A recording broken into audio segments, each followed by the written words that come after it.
Amen. Praise the Lord, brothers and sisters. We are now in day 3, week 1 of our Holy Word for Morning Revival. So let's read the Bible verses. Micah chapter 5 verse 2. But you, O Bethlehem, Ephrathah, so little to be among the thousands of Judah, from you there will come forth to me he who is to be ruler in Israel, and his goings forth are from ancient times, from the days of eternity.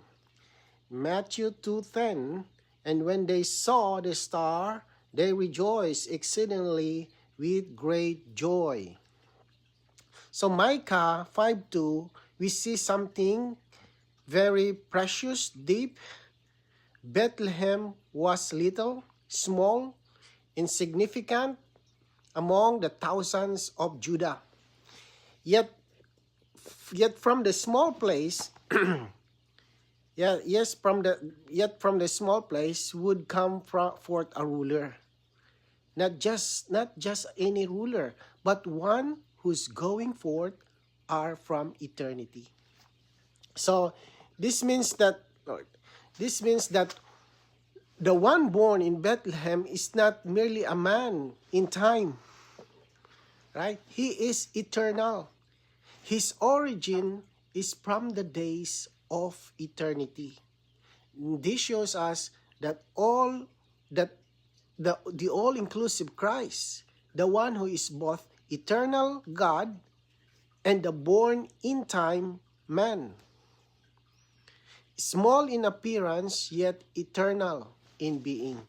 And then in Matthew 2:10, when the Magi saw the star, they rejoiced exceedingly with great joy. Right?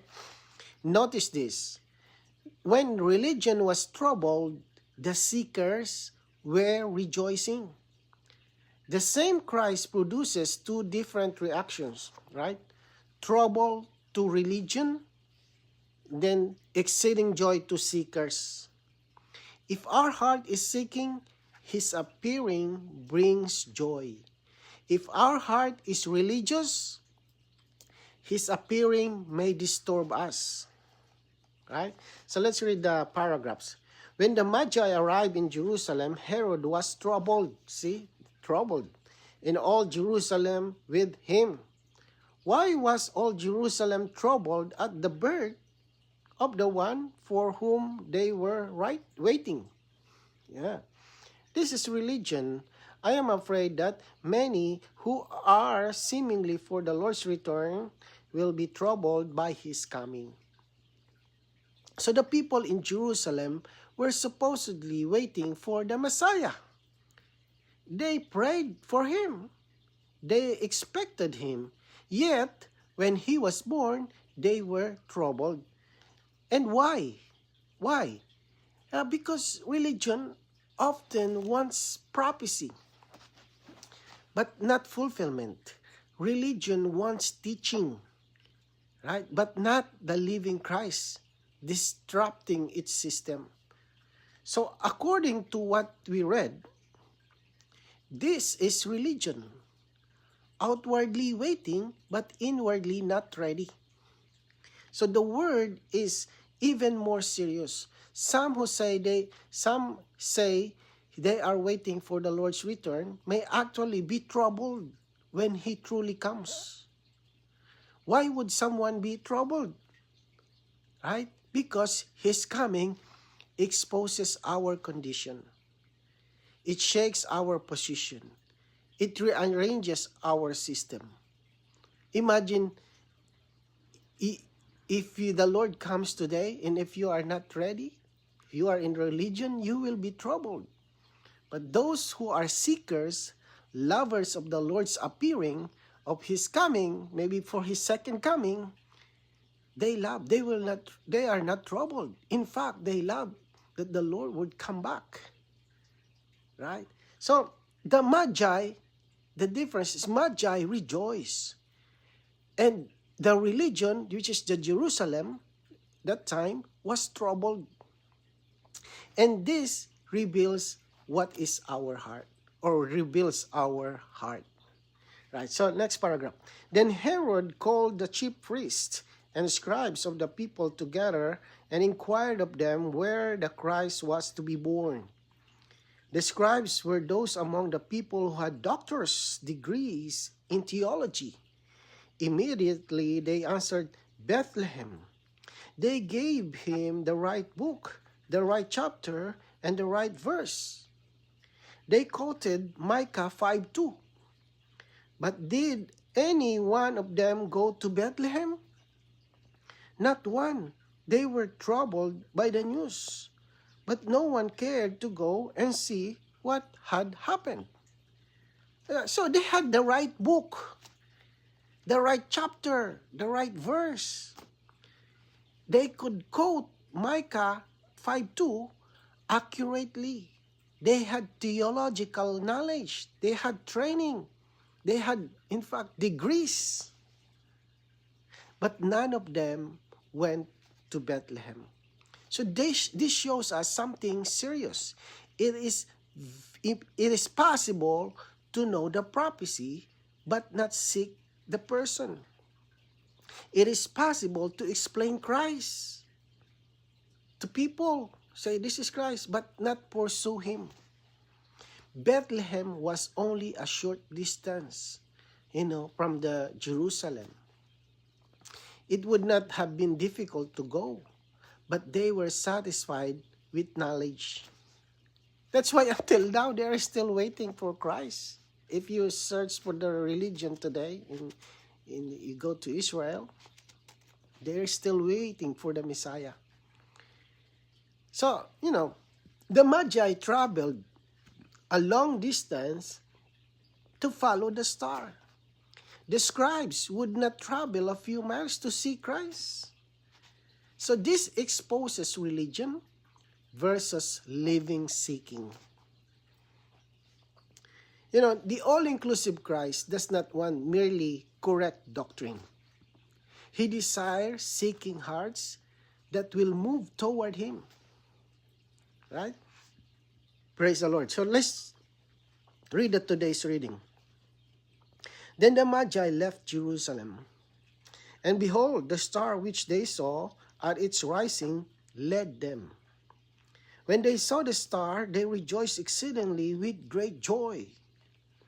When the Magi came into religion, they missed the star. But when they left religion, the star appeared to them. They could not find living guidance in Jerusalem. They did not receive the heavenly vision in religion. They had to leave. When they departed from Jerusalem, behold, the star went before them. In principle, it is the same today. Right? So, how is it? So, the Magi were in Jerusalem. The star was not mentioned. Right? If you are in Jerusalem, right, the star was not mentioned. The guidance stopped there. They were in the religious place or center, surrounded by knowledge and scriptures, yet there was no living, no leading. But when they left Jerusalem, the star appeared again and went before them. Saints, leave those place of religion. Leave those just by being filled with just doctrine. Seek Christ in a living way. Get out from that. And then the guidance will appear to you. And the guidance is the way that will lead you to Christ, the living Christ. So this is practical. Living guidance, right? We say living guidance is not found in religion as a system. It is found in following the heavenly shining, the star. Jerusalem represents outward correctness and tradition the Magi entered with God intention. But the thing is, they lost the shining once they step out, right? Once they lost the shining because they were in that place, the religion. But once they step out, the star reappeared. So in principle, it is the same today. If we depend only on outward form or routine, right, we may feel something is missing. If we are just for doctrines, for knowledge, you will miss the guidance. But when we turn freshly to the Lord Himself, we call on the name of the Lord, we pray, we fellowship with the saints, right? The guidance becomes clear again. If you confess, Lord, ask for His forgiveness, then the guidance becomes clear again. And then joy returns with it. Right? So let's read the next paragraph. Micah chapter 5 verse 2 was the holy writing, the holy scripture prophesying that Jesus would be born in Bethlehem. However, by that verse alone, you could not find Jesus. You would know in what city Jesus was to be born, but you would not know on what street or in what house. Even if you have the knowledge of the scripture, you still need the instant, up-to-date, living star to lead you to the very street and the very house where Jesus is. You may have the Bible knowledge, but you still need the living guidance. It is easy to accumulate scriptural knowledge, but if you would have living guidance, you need to live in an intimate relationship with the Lord. You need to be one with Him. So Micah 5:2 clearly told that Christ would be born in Bethlehem. That prophecy was accurate. It gave the right city, but it did not give the street or the house. Right? So this shows us something very balanced, The scripture is true and necessary. We need that. But by itself, it does not replace the need for living guidance. Right? You may know the Bethlehem. Right? But you still need the star to lead you to the exact place where Christ is. So in the same way, today, we may know many verses, right? We may understand from Genesis to Revelation or truth concerning Christ, but to know where He is moving right now, right? How he is leading right now, we need the instant, up-to-date shining. Right? Brothers and sisters, we need the up-to-date shining day by day. This is not just for once in a lifetime. This is day by day. The moment that you wake up in the morning, you have to have the up-to-date shining. Fellowshipping with the Lord. Yes, you enjoy the Bible verses, but you enjoy it. You pray with it, and there's a shining. And when that shining appears to you, it will lead you the whole day in a peace, lead you to Christ with full of peace, no troubles. So, anyway, Bible knowledge is accumulated over time. Okay? Living guidance is received in fellowship. If we want that kind of leading, we cannot rely on what we learned in the past. We need an intimate relationship with the Lord. We need to stay close to Him, speak with Him, open to Him, and remain one with Him. And then the star does not just give general direction. It brings us directly to Christ in a very personal and very present way. Right? So let's read the next one. The word says The word says that the star led them until it came and stood over the place where the child was. Wow. The heavenly star led the Magi to the very spot. Wow, it is like a Waze or Google Map, huh? But it's different. This is all we need. How can we find Christ and serve Him? Oh, this is the question. Not merely by Bible knowledge, but by the living star. Not one found Christ merely according to Bible knowledge. Those who followed the heavenly star found Him and worship Him. The verse says, the star led them until it stood over the very place where the child was.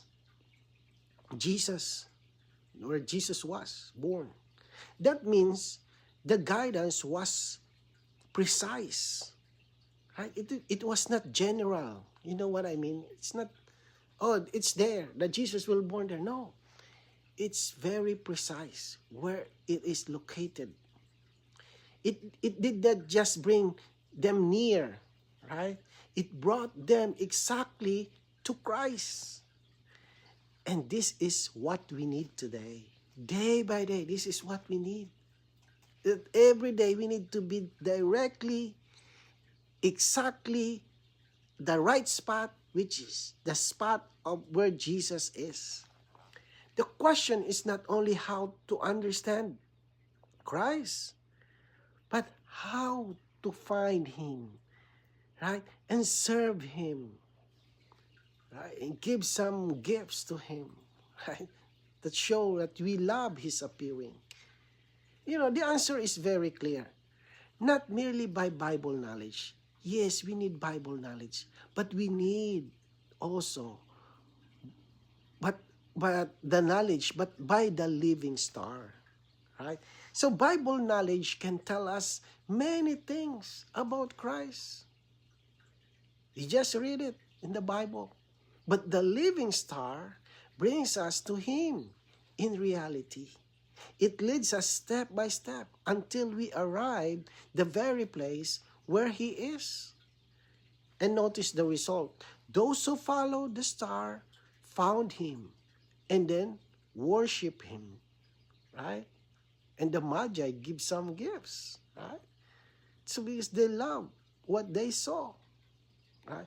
Living guidance leads to worship. Living revelation, right? We receive revelation, brings us into contact with the person, with the Lord.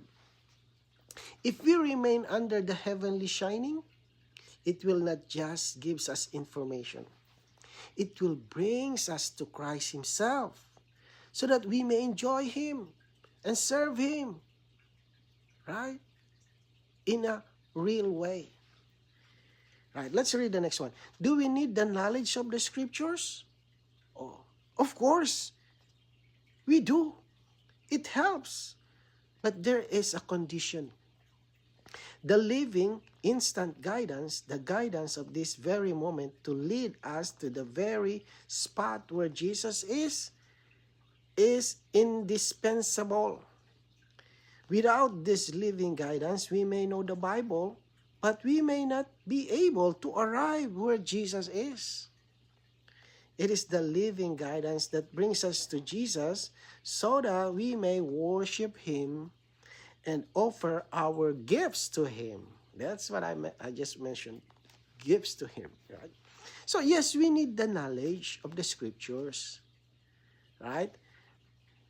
The Word is precious. It helps us, grounds us, and protects us. But there is a condition. We must have the living, instant guidance of this very moment. The guidance for yesterday is not enough for today. The light from last year cannot replace the shining for this morning. Right? So it's a matter of daily, day by day. Right? We may know the Bible well, yet still not arrive where Jesus is in our present experience. The missing element is the living guidance. That is what brings us directly to Him. And when the guidance brings us to Jesus, the result is we worship, right? We do not just understand Him, not just talk about Him, we offer something to Him. The Magi did not stop at knowing the prophecy. They arrived, they worship, and they offered gifts. So in the same way, when we stay under the living, heavenly leading, it will always bring us to Christ Himself. Not merely to knowledge, but to worship and real service. Right? So let's read the last paragraph. The Magi saw Christ and they worship Him. Then we read in the Bible some significant words. They were divinely instructed in a dream not to return to Herod. Therefore, they departed by another way to their country. After we have seen the living Christ, we will take another way. We will not go the same way to come, the same way we came. We came the wrong way. Now the Lord has adjusted us so that we will go on by the right way. We should not go back through Jerusalem. If we have seen Christ, we need to take another way. Right? So after the Magi saw Christ and worshiped Him, they were instructed not to return to Herod, and they went back by another way.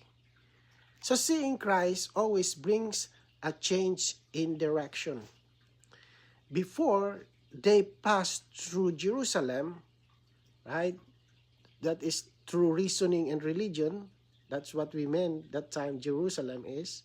But after seeing the living Christ, they did not go back that way. The Lord adjusted their path.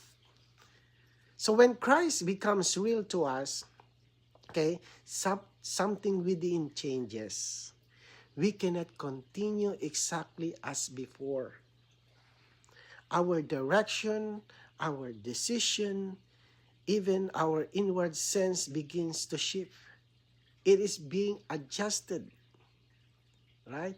If we have truly seen Christ, we will take another way.